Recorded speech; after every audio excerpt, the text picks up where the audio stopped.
예수님의 죽으심은 사역의 완성이라 말씀드렸습니다. 그분이 죽으심으로 우리는 더 이상 죄와 어둠 속에 있지 않게 되었습니다. 예수님의 죽으심은 모든 것이 끝이 아니라 새로운 축복의 시작이 된다. 그래서 그분의 죽으심은 너무 중요하고 감사한데요. 그러나 죽는 그 순간까지는 우리 예수님에게는 결코 쉬운 일이 아니었습니다. 죽음을 받아들이는 것도 쉽지 않지만 죽음 앞에서 벌어지는 여러 가지 일들, 그런 것들은 참으로 어렵습니다. 이제 오늘 본문은 예수님께서 기도를 끝내셨을 때입니다. 그때 유다가 이제 폭도들을 데리고 왔고 예수님의 입에 입을 맞추는 순간 폭도들은 그가 자기들이 체포해야 될 예수님인지 알아보았습니다. 이때 베드로가 칼을 빼서 제사장의 종의 귀를 베고 예수님은 고쳐주십니다. 얼마나 참 깜깜한 밤에 정신없는 일, 두려운 일들이 일어나고 있습니까? 가룟 유다가 배신하고 제자들은 대책 없이 행동하고 검과 몽치를 들고 온 사람들을 맞이해야 되고, 자, 이런 상황에서 예수님은 53절에 이렇게 말씀합니다. 너는 내가 아버지께 구하여 지금 12영 되는 천사를 보내게 할 수 없는 줄로 아느냐. 이런 상황에서는 어때야 됩니까? 12영, 한 영은 6,000명입니다. 12영이면 72,000명입니다. 이것도 사람이 아니고 천사들입니다. 우리 같으면 이런 어려운 상황에 오면 하나님께서 뭔가 불을 보내시든지 뭔가 천사를 보내서 구원하셔야 되지 않겠나, 이렇게 생각할 수가 있습니다. 제자들도 그렇게 생각한 거죠. 예수님을 잡으러 오고 가룟 유다가 저렇게 배신하고 제 아들은 지금 정신을 못 차리고 이런 상황인데 가만히 있어도 됩니까? 예수님이 우리 가정에 이런 어려움이 있는데 가만히 있어도 됩니까? 우리 아이가 이런 어려움을 당하고 억울하게 당하고 내가 직장에서 억울한 일을 당하는데 내가 가만히 있어도 됩니까?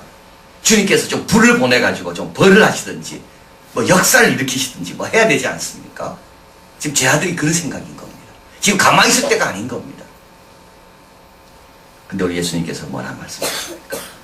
만일 내가 그렇게 하면 이런 일이 있으리라 한 성경이 어떻게 이루어지겠느냐.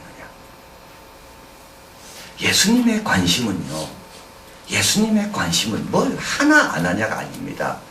예수님의 관심은 하나님의 뜻이 이루어지냐 아니냐. 예수님의 관심은 상황이 어떻냐가 아닙니다.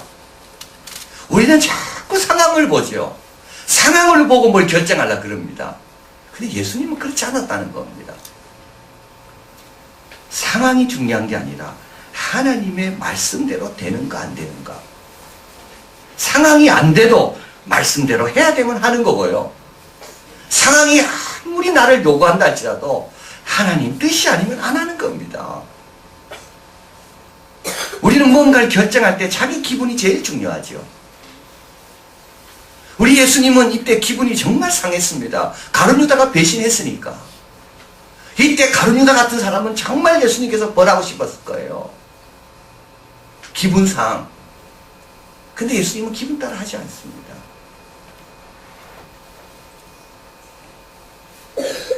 (55절에) 또 말씀합니다. 그때 예수께서 우리에게 말씀하시되 너희가 강도를 잡는 것 같이 칼과 몽치를 가지고 나를 잡으러 왔느냐. 내가 칼과 몽치에 잡혀갈 사람인가. 내가 그냥 가재도 갈 사람인데. 그러나 이렇게 나를 잡으러 온 것은 다 선지자의 글을 이루려 합니다.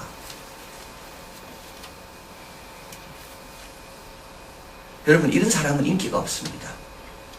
제 아들이 다 도망쳤습니다. 제 아들은 다 도망쳤다고요. 왜냐하면 이때 뭘 해야지 인기가 있는 겁니다. 이때 칼을 뽑아야 되는 겁니다. 베드로처럼. 근데 예수님은 아무것도 안 하십니다. 이건 다 선지자의 말씀대로 되려고 된 거니까 나는 그저 내 길을 갈 겁니다. 이런 사람은 인기 없어요. 무능한 사람이죠. 대책을 세우지 않는 사람이죠. 아무 반응이 없는 사람이죠.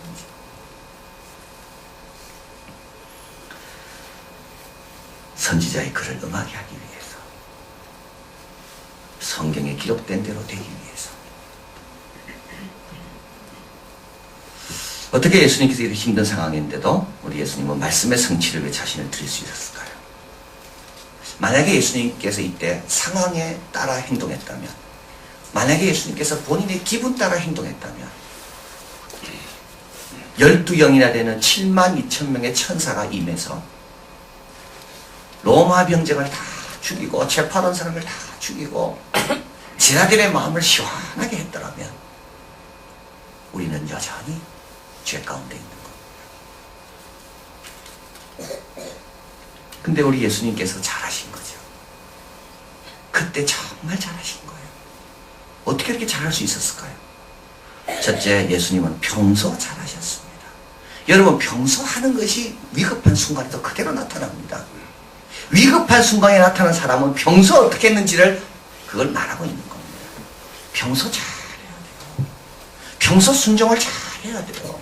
평소 잘 참아야지 결정적인 순간을 잘 참는 겁니다. 마태복음에 의하면 선지자의 글을 이루려 함이라는 구절이 13번이나 나옵니다. 예수님께서 십자가를 앞두고 갑자기 선지자의 글을 응하게 하리라 이렇게 말씀한 게 아닙니다. 예수님은 탄생부터 지금까지 낙이 타고 예루살렘에 입성할 때도 딴 것 타실 수도 있는데도 낙이 타신 이유가 있습니다. 스가랴 선지자를 통하여 말씀한 것을 응하게 하기 위해서. 우리 예수님께서 비유로 같이 가르치신 이유가 있습니다. 그거는 비유로 가르치실 것이라는 성경의 말씀을 응하게 하기 위해서. 우리 예수님께서 나사렛 동네 가서 사신 이유가 있습니다. 나사렛은 아주 후진 동네입니다. 나사렛에서 무슨 선한 것이 나겠는가? 그러나 그것은 성경을 응하게 하기 위해서. 예수님께서 이름을 예수라고 요셉이 짓습니다. 그것도 선지자의 글을 응하게 하기 위해서.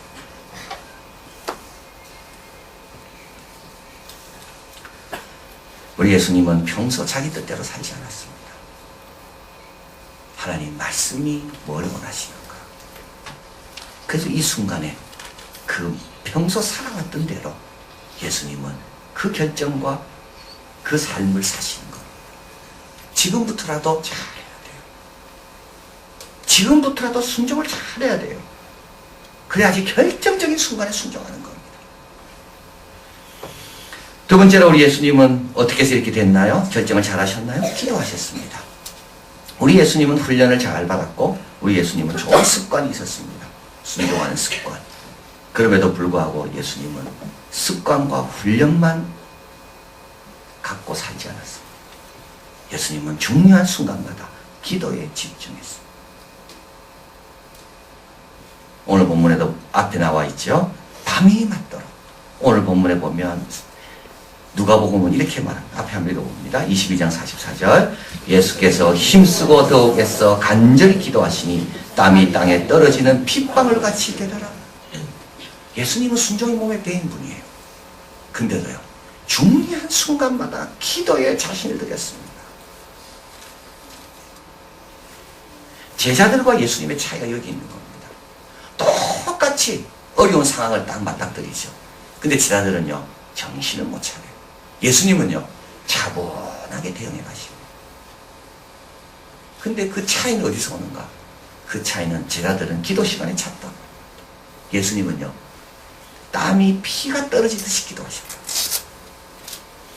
예수님께서 병자를 고쳤을 때 제자들이 묻습니다. 어떻게 하면 저렇게 고칠 수 있습니까? 예수님 뭐라 말씀하시죠? 기도 이외에는 다른 것으로 되지 않는다. 예수님은 스스로 훈련하셨습니다. 그러나 훈련만 믿고 있지 않았습니다.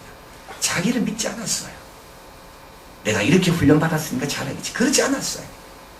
예수님은 거기에 기도를 더하신 거예요.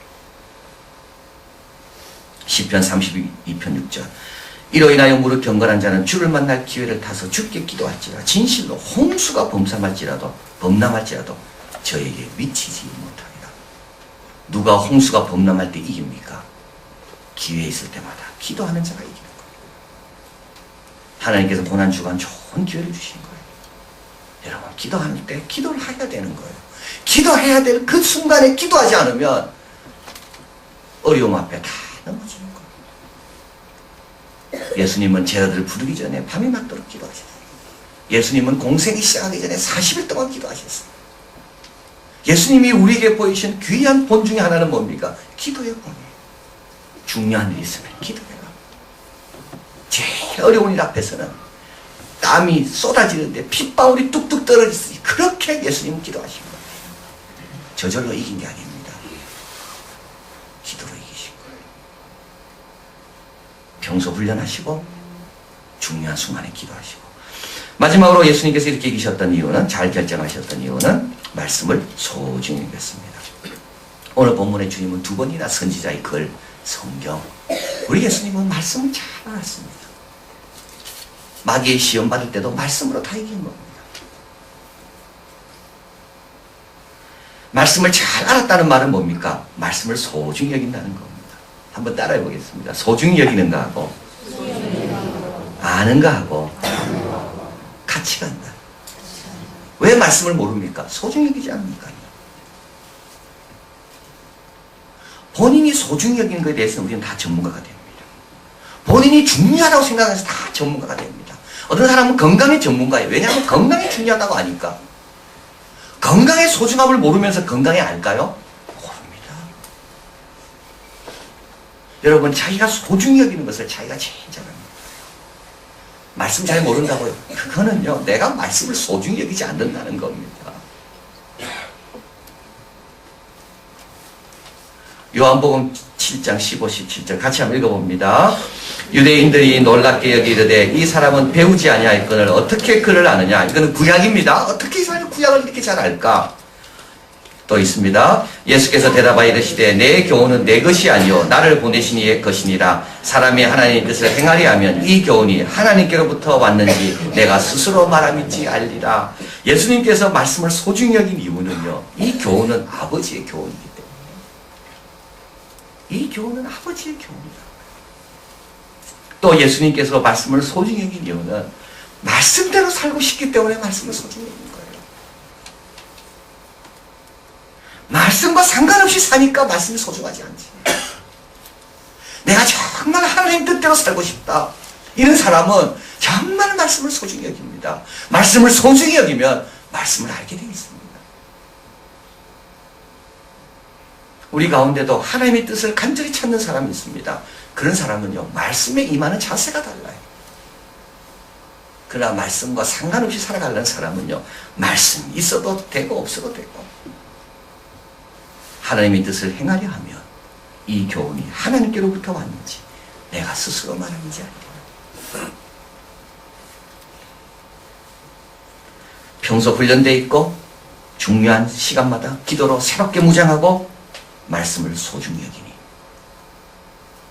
우리 예수님은 캄캄한 밤에도 어려운 상황에서도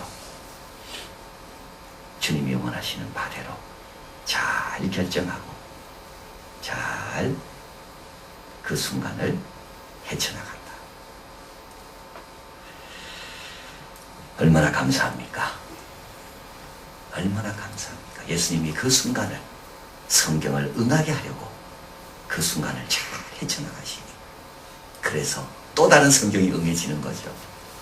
우리가 구원받는 것이 응해지는 겁니다. 예수님에 해당되는 말씀을 예수님이 응하시니까 우리에게 약속된 수많은 축복들이 결국 응하게 된 겁니다. 어떻게 원하는 것을 얻는가라는 책이 있습니다. 이 와튼 스쿨이죠. 유펜의 경영 대학원이죠. 거기에서 제일 비싼 강의라고 그래요. 왜 제일 비싼 강의냐면 이제 협상을 해야 되는데 어떻게 하면 협상에 이제 이길 수 있는가에 대한 강의입니다. 그래서 어떻게 원하는 것을 얻는가, 제목이 그렇습니다. 협상은 누가 잘하겠습니까? 부모가 잘하겠습니까? 아이가 잘하겠습니까? 협상은 아이가 잘합니다. 협상은 힘이 있는 사람은 협상 못합니다. 힘 없는 사람이 협상 잘한답니다. 왜냐하면 힘 없는 사람은 이 방법 말고는 다른 방법이 없거든요. 힘이 있는 사람은요, 꼭 협상 이길 필요가 없어요. 자꾸 누르려고 그래요. 그래서 협상에 지는 사람은 누구냐 하면 항상 힘 있는 사람이 협상을 제일 못한답니다. 그래서 뭔가 협상에 내보낼 때 누굴 내보내야 되는가 하면 밑에 직원을 내보내면 잘한다. 사장이 나가면요 거의 진답니다. 사장은요 무시당하고 기분 나쁘고 이런 거 못 견디거든. 그러니까 협상 안 하면 안 했지, 나는 못한다, 이런 거. 그래서 아이들이 협상을 제일 잘한다. 그래서 부모와 아이들과 협상하면 부모가 늘 집니다. 근데 이 책에서 말합니다. 원하는 것을 얻기 위해서 목표를 잊지 마라. 목표를 잊지 마라. 그런데 우리는 부차적인 것에 신경 쓴다고 목표를 잊어버린다는 거예요. 근데 그 부차적인 것에 언제 신경 쓰는가 하면 감정에 휘말릴 때. 감정에 휘말릴 때. 내가 여기 왜 와 있는지 잊어버리는 거예요. 감정에 휘말릴 때 내가 여기 예배드리러 왔는지 뭐하는지 다 잊어버리는 거예요.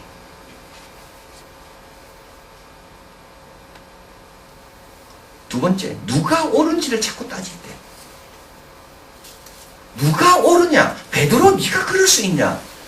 베드로 네가 가룟 유다 네가 그럴 수 있나? 자꾸 그런 걸 따지면요, 정말 예수님의 십자가는 안 보입니다. 누가 옳은가를 따질 필요가 없는 거예요. 목표만 생각하는 거예요. 근데 우리는 자꾸 누가 옳은가를 따져요. 그러면서 어떻게 됩니까? 내가 거룩해져야 되고, 내가 성장해야 되고, 내가 하나님 말씀대로 살아야 되고, 이걸 자꾸 잊어버리는 거예요. 그래서 협상에 들어가면 누가 옳은가를 따지지 말아요. 그리고 절대 감정에 휘말리지 말지 말아요. 그리고 목표를 꼭 잊고 있지 말아요. 목표를 붙들어라. 그런 말합니다. 주어진 시간이 5초라 해도 반드시 준비하고 말해라. 5초라도 시간을 끌으라는 거예요. 그래서 감정을 다스리고 목표를 다시 회복하고 누가 옳은지는 그건 상관하지 말고 내가 원하는 게 뭔가 그거에만 집중해라. 그럼 우리가 원하는 건 뭔가요? 이게 이제 가장 근본적인 질문이죠. 우리가 원하는 게 뭡니까? 내가 원하는 게 뭡니까? 내가 원하는 게 남 이기는 겁니까? 내가 원하는 게 내가 옳다라고 증명되는 겁니까? 내가 옳다라고 증명되는 겁니까? 내가 원하는 건 내 기분대로 되는 겁니까?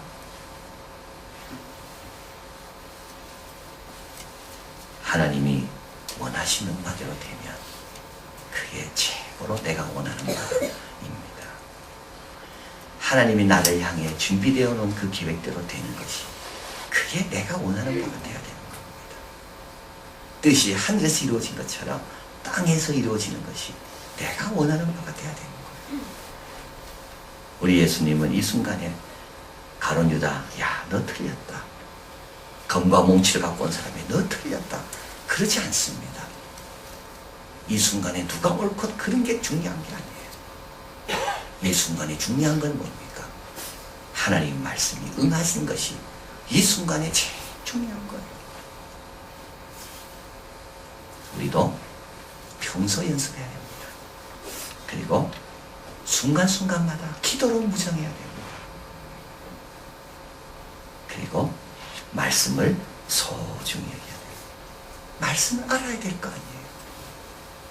그러면 캄캄한 밤에 있다 할지라도 주의 말씀은 내 발의 등이요 내 길의 빛이다. 내가 갈 바를 확실히 알게 되고 우리도 예수님처럼 말씀이 응하게 하는 귀한 일에 쓰임받는 종들이 될 줄 믿습니다. 기도하겠습니다.